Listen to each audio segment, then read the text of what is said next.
Of course, we're dealing with a first alert weather day here locally, and some folks also with some flooding. Yes, we've had flooding reports come in from Waterbury, also through parts of Fairfield County, say northern Fairfield County near the New York border near Putnam. So it's a threat this evening for the next couple of hours as we head toward and past sunset. Things will certainly be improving, and then we're talking about heat and humidity for the rest of the week. So I want to talk about the excessive rain outlook. You can see here, while that shade of yellow comes up into western Connecticut, the level 2 risk, an even greater risk, a level 3, New Jersey, throughout southeastern Pennsylvania into Maryland. So our flood watch runs until midnight. We've already seen some flooding happening, some flash flood warnings, some flood advisories have been issued, and a check of First Alert Live radar.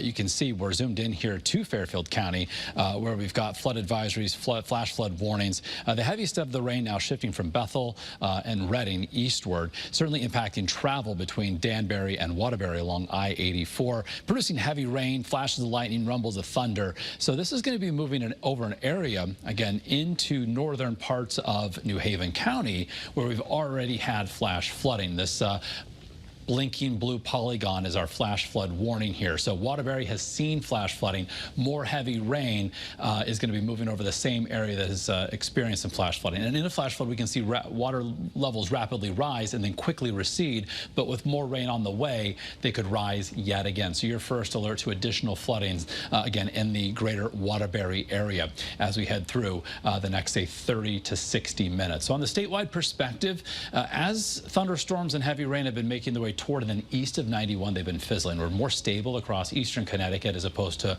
areas to our west. We have a slow-moving boundary heading in our direction. So again, working in our favor will be sunset, and a lot of this is going to be diminishing as we head toward then. In the meantime, we're tracking more storminess across southeastern New York, also south of Albany, that could clip Litchfield County here briefly. So wider view, taking it back a little bit farther in time. Heavy rain again, working over the same areas is the greatest concern, leading to the flooding issue this evening. Otherwise, we've got temperatures in the 70s throughout most of Connecticut, coming down after reaching the 80s as clouds and rain have been cooling the air just a bit. Still feeling like 89 in New Haven thanks to those high levels of humidity. So from Waterbury, a break in the action right now, 75 degrees, and from southeast Connecticut, blue sky overhead. No issues right now for New London. So off to our west, we've got this boundary that is approaching this cold front. It's basically going to stall out and then diminish, wash out here across the region. And with the daytime heating over the next couple of days, isolated thunderstorms will be bubbling up, not to the manner that we're seeing currently across the region. So all of this to our west, slowly shifting eastward, but as that reaches Connecticut, a lot of that's going to be diminishing in coverage and also in intensity. You can see this clearly on First Alert Futurecast.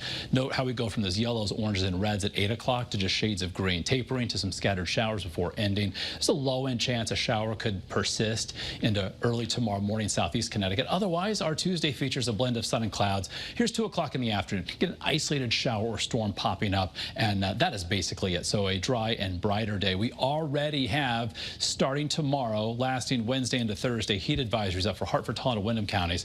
We could see this expanded to include more of Connecticut. Regardless, it's going to be hot. It's going to be humid. It's a dangerous combination. So here's the heat risk map. We're looking ahead to Tuesday. We're primarily orange with some pixels there of red. So moderate to major impacts from the combined heat and humidity. But look at Wednesday, more red than orange. And by the time we get into Thursday, red statewide. So it's going to be building each day, Tuesday, Wednesday, Thursday, the combined heat and humidity pushing heat index values eventually over 100 degrees. So heat-related illnesses certainly could be problematic through the middle part of the week. If you work outside, remember, take frequent breaks, stay hydrated. By Friday, it's hot, it's humid. Just how hot is to be determined, because we're going to have a front moving in that could also trigger some storms that could be on the stronger side. So we need 3 days, 90 or higher to qualify for a heat wave.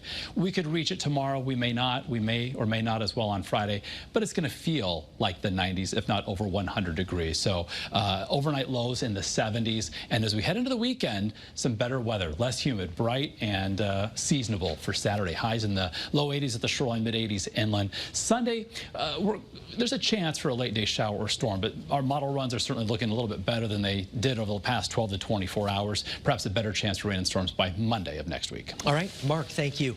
Well,